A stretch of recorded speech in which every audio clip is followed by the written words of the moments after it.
You have been taught that hard work alone paves the road to success, that to get ahead, you must grind, hustle, and wrestle life into submission.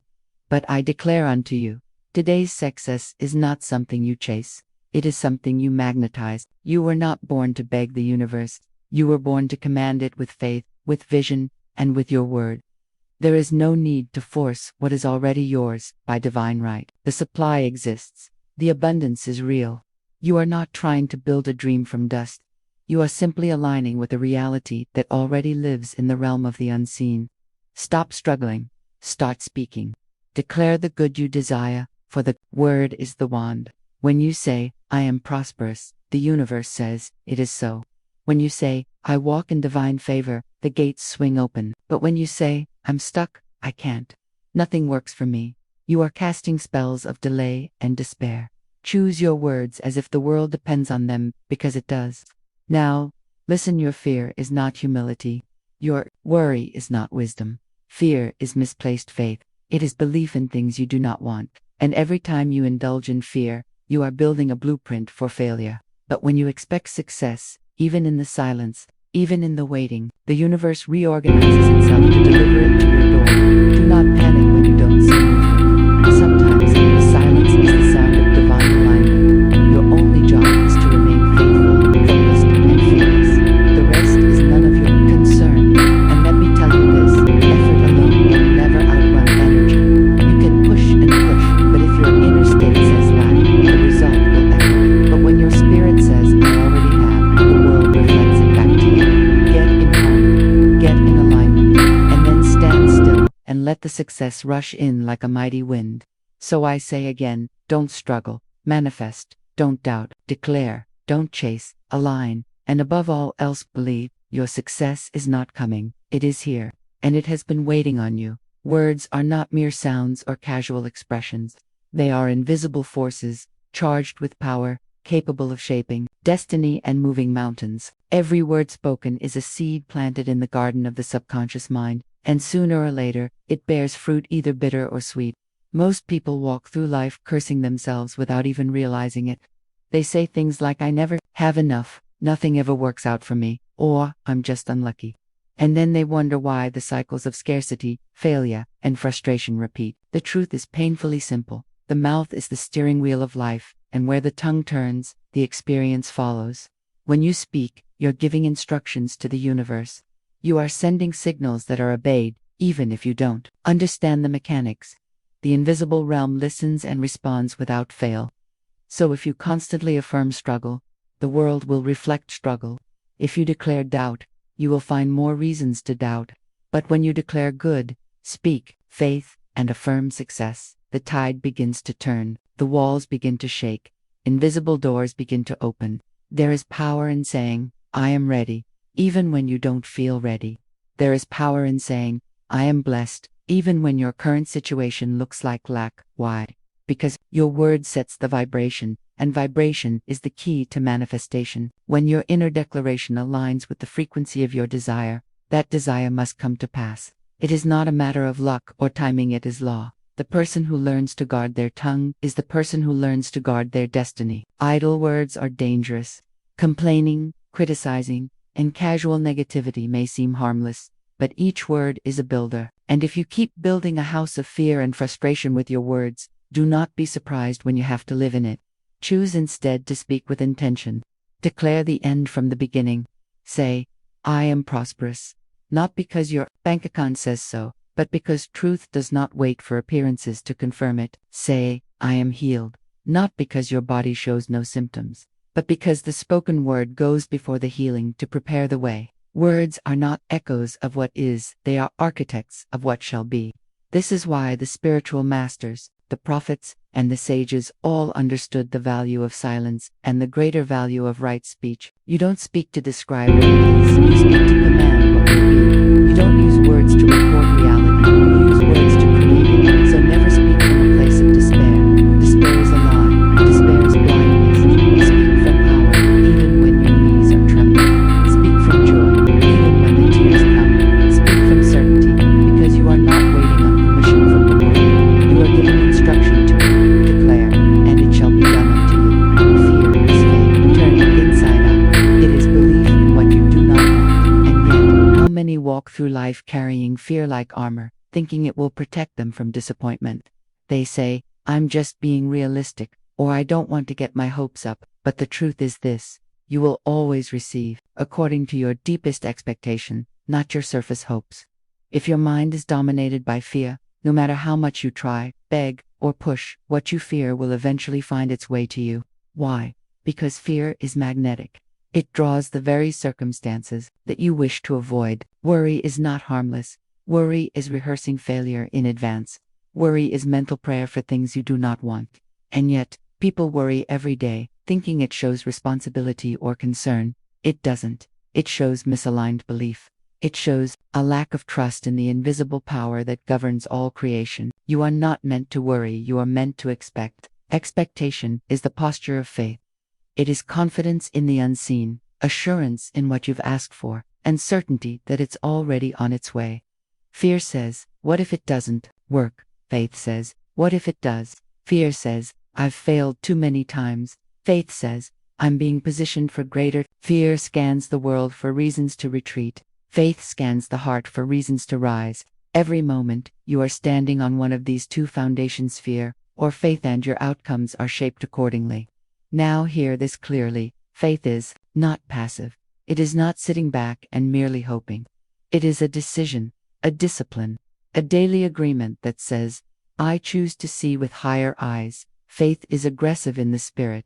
It doesn't wait for proof, becomes the proof. It walks with a sure step even when the path is hidden. It speaks as if the answer is already delivered, because in the realm of spirit it is. The mind must be trained to expect good. This is not natural to the fearful mind.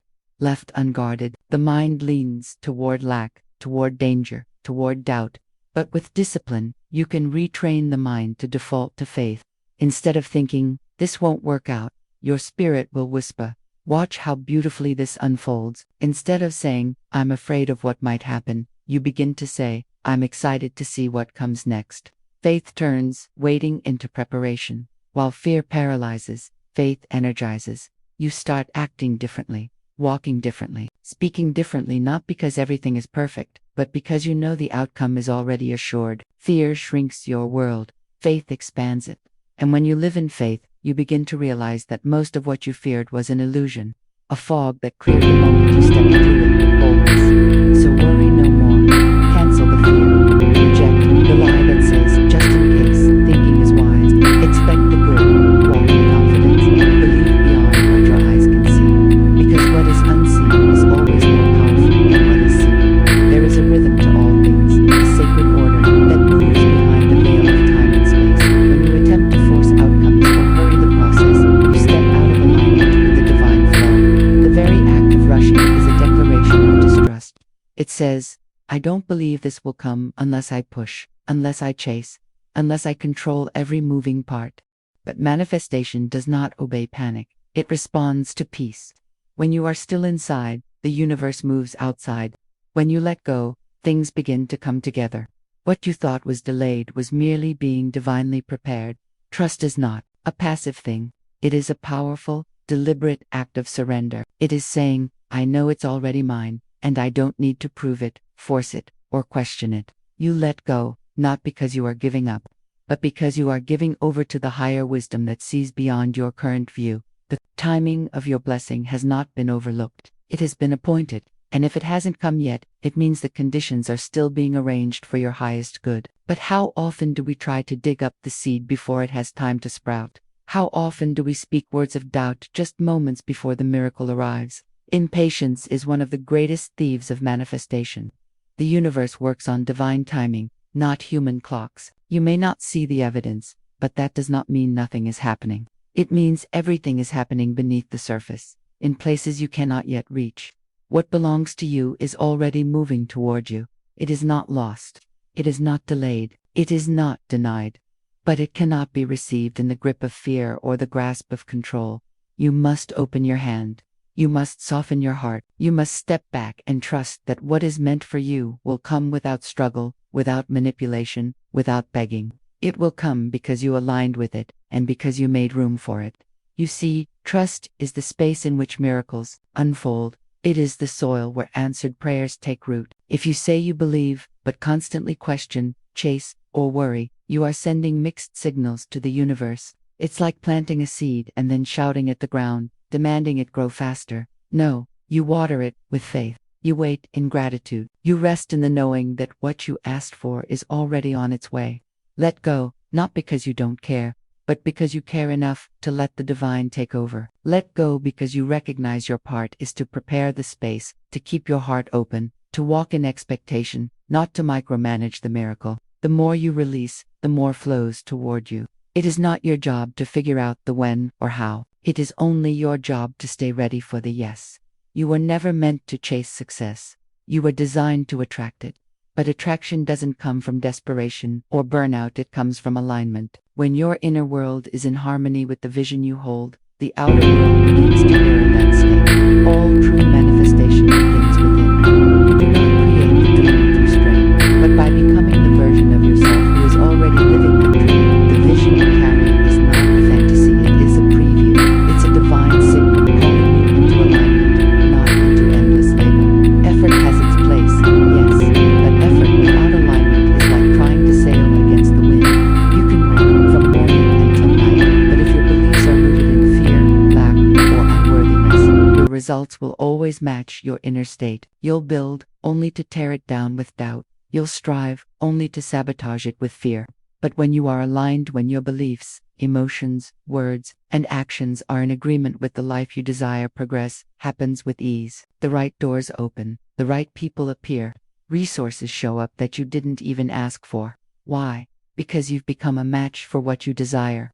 When you truly align with your vision, you no longer feel the need to prove or force. You stop chasing outcomes. You start embodying them. Your energy becomes magnetic. People can feel the difference between someone trying to get ahead and someone who already knows where they're going. One is anxious. The other is grounded. One is striving. The other is receiving. The world responds to that certainty, that peace, that deep inner knowing. The key is to ask yourself, am I in harmony with what I'm asking for? If you want wealth, but constantly affirm lack, there is no alignment. If you want love, but carry resentment, there is no alignment. If you desire freedom, but your thoughts are filled with fear and limits, you're working against your own vision. Alignment requires truth. It requires self-honesty. It requires you to clean out every belief and pattern that doesn't support the reality you're creating. It also requires stillness. In the silence, you hear your higher self. In the stillness, you reconnect with your power. There is nothing to chase when you're in tune. The right path unfolds step by step. You'll know when to act, and you'll know when to wait. The more you listen, the clearer it becomes. People often ask, what do I need to do to succeed? The better question is, who do I need to become to allow success to flow? Because the outer world doesn't respond to what you want, it responds to what you are. So become it, align with it. Let your energy match the life you've dreamed of, and that life cannot help but appear.